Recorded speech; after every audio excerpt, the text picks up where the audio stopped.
Hi, I'm Christa Jacobson, headmistress of the Budo Ryu Kai, where we teach authentic ninjutsu and classical samurai bujutsu. And for those of you who don't know what that is, those are the ancient martial arts of the ninja and samurai.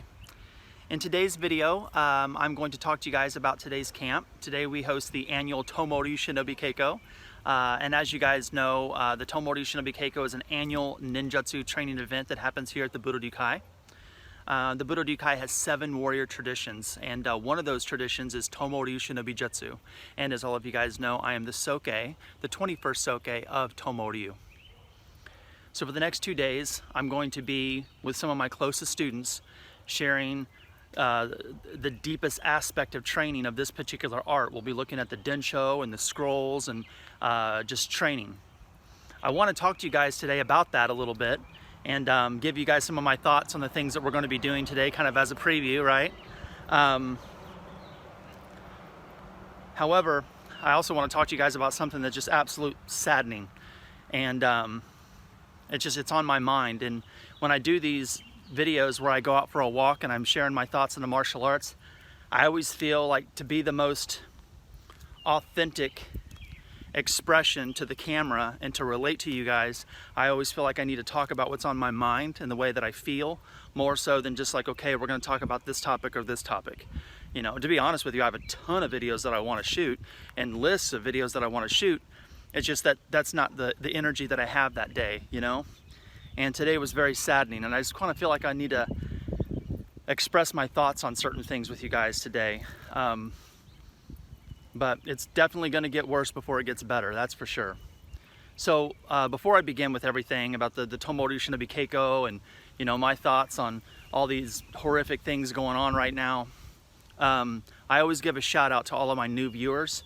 And if you guys are watching this video for the first time, one of my videos for the first time, again, my name is Christa Jacobson. I'm the headmistress of the Budo Ryu Kai, which means School of the Warrior Way. We teach the ancient martial arts of the ninja and samurai, so koryu Ninjutsu, koryu Bujutsu. We also have a strong focus in other areas within our organization, such as reality-based self-defense, weapons training and tactics, survival skills, martial arts conditioning, martial arts theory, thought, and philosophy. So if any of those topics interest you at all, please subscribe to my YouTube channel. Don't forget to click the bell, because when you click the bell, you'll be able to get the notifications, okay? If you don't click the bell, then in all honesty, unless you're checking your subscriptions tab, you're not gonna know if I've uploaded any videos. And I am very active on YouTube, so if you are interested in those topics of ninjutsu and bujutsu and, you know, reality-based self-defense and weapons and survival and all that kind of stuff, subscribe, click the bell, and you can keep up with everything that we're doing. Right now, there's these big riots going on in Minnesota, right? And it is sad that all of these riots are happening, and you know, buildings are being burnt down, people are being hurt, and people are hurt. And I feel that the reason I'm in the position that I'm in the martial arts community is because of my strength and my resilience of not giving up even in the face of adversity. Let me tell you where I'm going at with that. I am the only transgendered woman that runs an international school of martial arts in the world, in all martial arts. I'm it. And I get hated on and death threats and all this shit every single week. In fact, I want to make a video to express how much shit I get on a daily basis, so you guys know. I feel that the reason I'm in the position, the reason I've succeeded where everybody else has failed, one is my skill set, one is my knowledge and wisdom, and my what I've attained, my mastery. And I also feel it's my resilience, because and my ability to stand up in the face of adversity, because I get shit on every single day. Now, with all that being said, we've got these people burning down buildings, hurting other people, and rightfully so. People should be pissed. You know, a police officer literally killed an individual. And there's no way we're going to get around the race aspect of this. Some of my best students in this organization are police officers. So this is not me being anti-cop. In fact, that's if you guys are looking for an anti-cop video, That's not me at all. That's definitely not going to happen here, okay? A lot of my best students are police officers and they're good men. However, some of the students that I have kicked out of this organization for just being absolutely hateful and downright bigots and closed-minded are police officers. It is that extreme, and that's me dealing with, that's my personal, what I've dealt with personally in just my own organization. Some of my best students are police officers and they're good people, have a good heart, and they mean well. And some of the most closed-minded bigots that I've had to kick out of my organization, out of my own dojo, and say, you're not coming back, have been police officers. So for individuals who, they're on a power trip and they want to have a badge and they want to have a gun, the police department does give those people a platform to be able to have that job and to be hateful and hurtful. And that's a sad thing to say. And then the police department ain't the only one. There's other jobs too that do the same damn shit. You know, I mean, hell, if you want, we can talk about how bad some of the individuals at the Catholic Church are with the little boys, right? Like I said, every job, there's always going to be people, right? But what makes this one so hurtful, what this particular incident, and I don't want to talk about the other incidents and all that shit, absolutely not. But what makes this incident so hurtful? Our president of the United States has done so many things that's unconstitutional. In fact, the guy's nothing but a hateful, racist, prejudiced bigot. Let's just call it what it is. When he first gets into office, he goes after a black man who's kneeling in protest over police brutality to the black community. The First Amendment says you have the right to a peaceful protest. That's what it says. That is the constitutional right of every United States citizen. So we have a US citizen who also happens to be a black athlete, decides to exercise his First Amendment rights to kneel during the national anthem at NFL games. I would never kneel during the national anthem. I personally, that isn't something that I would do. However, I do agree that he has the right to a peaceful protest. And he exercised his right. He has his legal right to do so. And when we have a United States president that swears to defend the Constitution and then attacks a black man for exercising his constitutional right, that's fucking terrible. So now, when people do a peaceful protest because they want to be heard, listen. Because when you don't listen, it's going to get worse, right? I believe the quote from Martin Luther King is, "Riots are the voice of the unheard." Well, you didn't listen. You know, and what really hurts also is that I wake up in the morning. Another thing, if you guys don't know, for you new viewers, I'm a transgendered woman. I already talked about that. I'm also married to a woman of color, and we have mixed kids.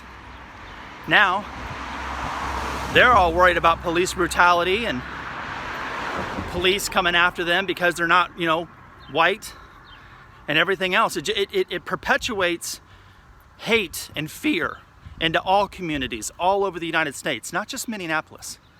And it's sad. And it is sad because I don't believe the majority of police officers are bad people. That's another thing that makes this bad. The reality of it is the majority of police are not bad people. There are bad cops, but the majority are not bad. And now you're putting them in danger because all they're trying to do is their job. They're trying to police the area and do what they do and protect and serve. And now you're putting their lives at risk. Right? On one hand, I think burning down the police department and making your voice heard, on one hand, I can see how, that's appropriate. You're heard, it's loud, it's big, it's very visual, right? But on the other hand, I saw that other businesses were being destroyed that had nothing to do with the police department. Like one of my students texted me just earlier and said, AutoZone was burned down and this other business was burned down and this other business was burned down.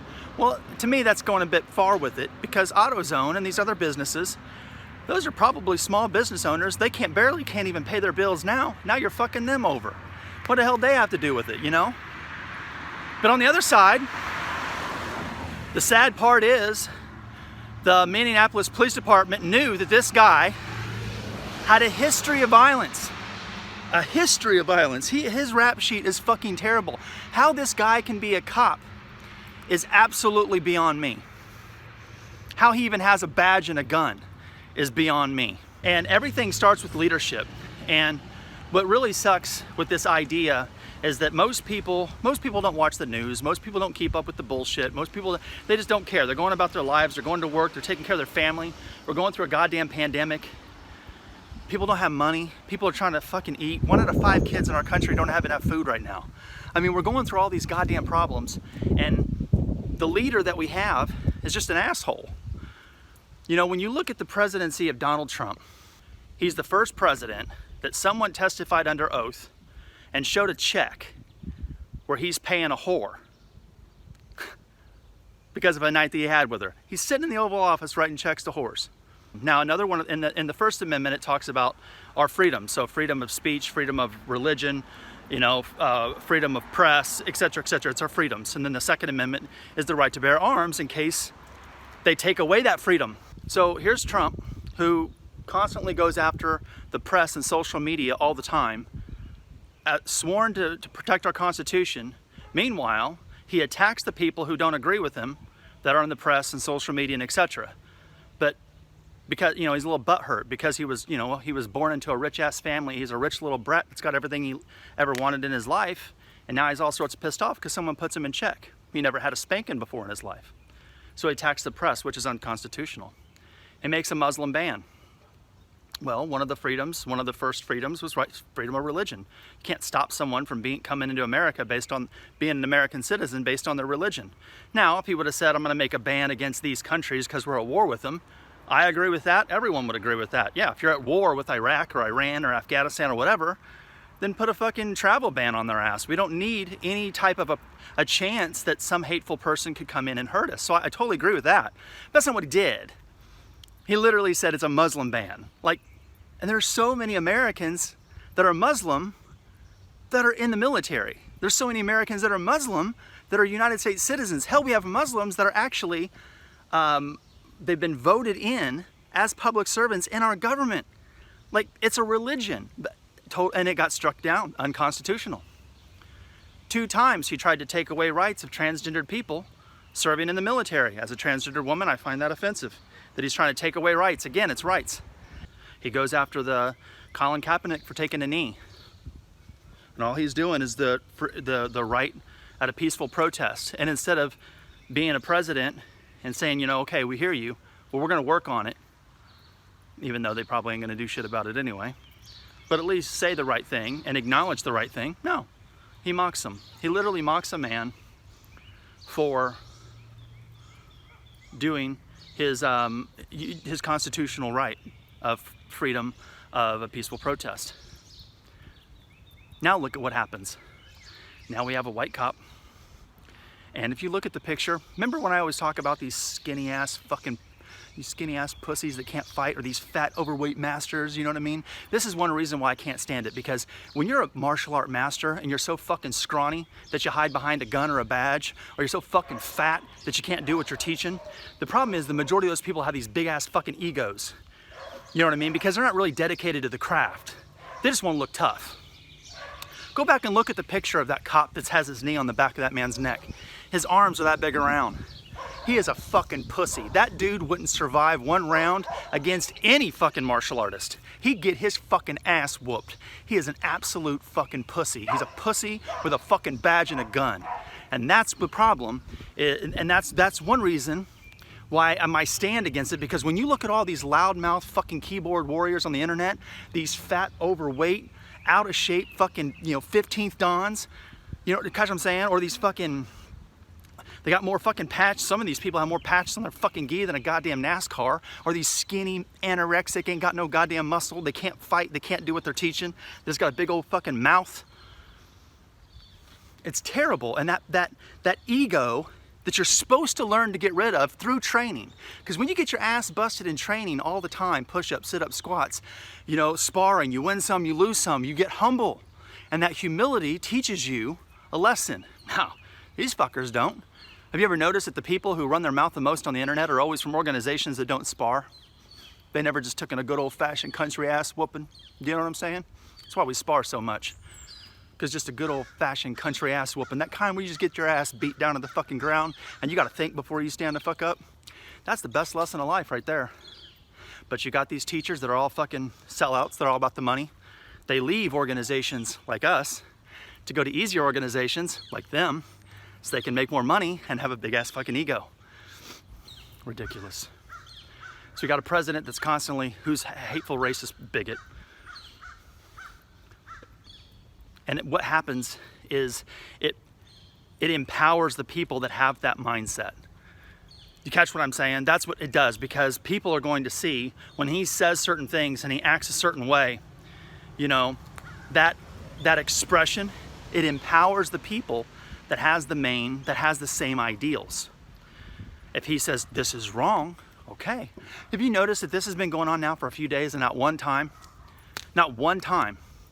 has he said anything? Not one time has he just attacked the police department or attacked that white cop or went after their ass in a bad way. No, he went on for months about Colin Kaepernick. Now we got a white cop killing a fucking black man and they don't say shit.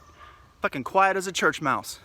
Well, they shouldn't be protesting like that. They shouldn't be burning shit down. We don't even talk about Virginia with that racist shit. I mean, everyone knows this is something that's very public. I mean, David Duke and the KKK was one of the most biggest financial supporters of Donald Trump's election campaign. So let that sink in. The KKK, David Duke and the KKK was one of the biggest financial supporters of Donald Trump. Fact, we have more violence in America than we've ever had. Under any president, we have more violence than we've ever had. Our country is more divided than it's ever fucking been. We have more active shooters than we've ever had. We've had more mass shootings than we ever had. And then before the COVID-19 thing, way before the COVID-19 thing, our country was in the deepest debt that it's ever been in the history of our country. And I thought the Republicans were supposed to be constitutional conservatives when it came to being fiscally financial, right? But no, they're not. They literally, Donald Trump had us in the deepest debt that we've ever been in before COVID-19. That is an absolute fact. Of course, again, no one's talking, no one's ever reeling him in, no one's stopping him. Can you imagine what would happen if we had a government take away guns? Like the same people that support Trump by attacking a black man for taking a knee and then support this white cop for being a prick, that same organization, oh, I don't know why they're fucking burning down buildings. Imagine what would happen if you looked at all those people and said, well, we're gonna take away your guns. You don't think they ain't gonna riot? See, the only reason they're not pissed off is because you're not hurting their life. Freedom is a different definition for everybody. Everyone has the right at freedom. If you're an American citizen, there is no Democrats and Republicans. You're a citizen of the United States. We the people. And so many people get away from that and they, nope, I'm a Republican. Nope, I'm a Democrat. Well, I'm here to tell you they're all fucking bad. They're all crooked. They don't give a fuck. None of them give a shit about you. None of them. You think that the Democrats ain't even goddamn better? The only reason the Democrats ain't fucking in the story right now is because they're not the ones in power. They're all fucked.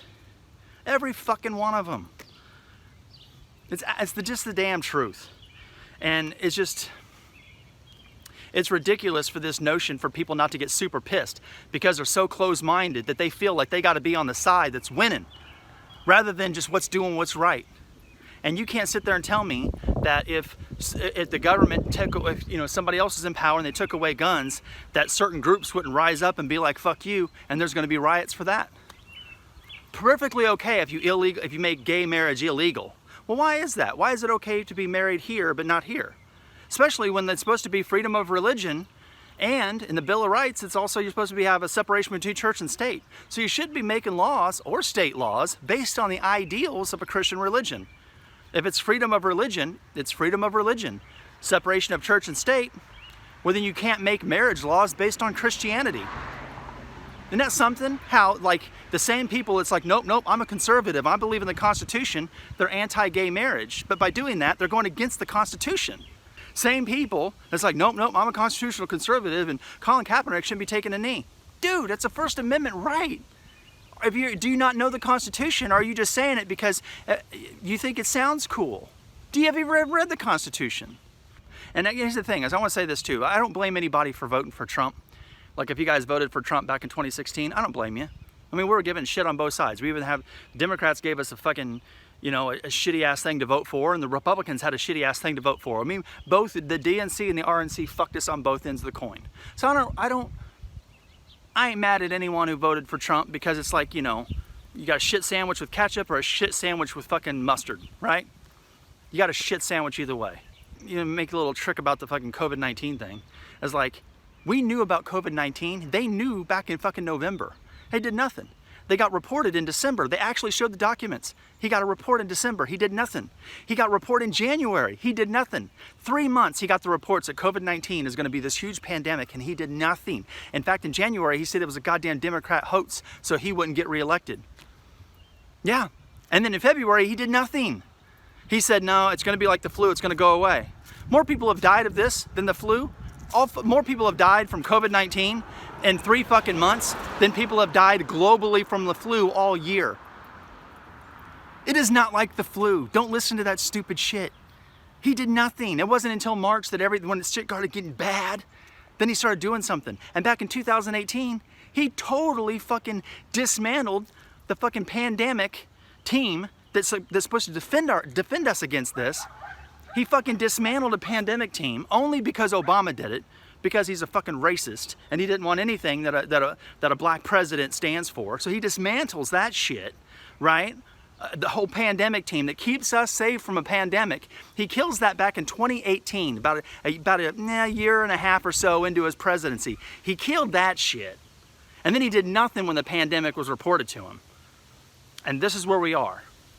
And out of all the shit that I've talked about, if you guys still think he's the guy, you can get the fuck out of the Budo Ryu Kai.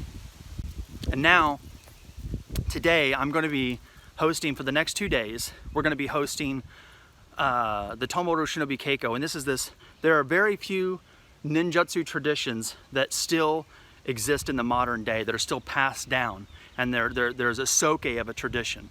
There are very few. There's only 4, and I'm one of those 4 that have this historical ryuha that's been passed down. And the only reason it's survived is because it's been able to adapt and overcome generation after generation, time after time. And here we are again. We're faced with the same similar oppression that we saw in Japan, you know, where people are talking about, well, we're going to take away your guns. Well, Toyotomi Hideyoshi did a sword ban. You know, well, we're going to take away your rights for this. We're going to take away your rights for this. Well, there was also where they made it structured system. If you're a farmer, you're a farmer. If you're a peasant, you're a peasant. You're not going to ladder anymore. Like the same type of oppression that people saw hundreds of years ago. We've not gotten any smarter from it. You know. And today, I have to relate a message and a lesson about an ancient tradition that survived under complete oppression, under what the shogun or the government of the time, complete annihilation, you know, and then made it illegal to teach these warrior arts in the modern day, like during when it goes from the Edo period to the Meiji period, right? And we have all this going on too. And it really puts into perspective why these arts need to be maintained, why these arts have to be passed down, because we don't know what our government that's supposed to govern is going to do. We just don't know. Anyway, this is my video for you guys today. Hopefully you guys got something from it. This is my thoughts for the day. So if you guys are interested in authentic ninjutsu and classical samurai bujutsu, and you don't support hateful, racist, prejudiced bigots, you have an open mind and you want to train in real ninjutsu, please check out my website at www.budoryuninjutsu.com. There you can see a list of our schools, the strategies and philosophies that we teach. If you don't live next to one of our schools, you can always join the Budo Ryu Kai online ninjutsu dojo. So thank you again for your love and support, and I'll talk to you guys soon.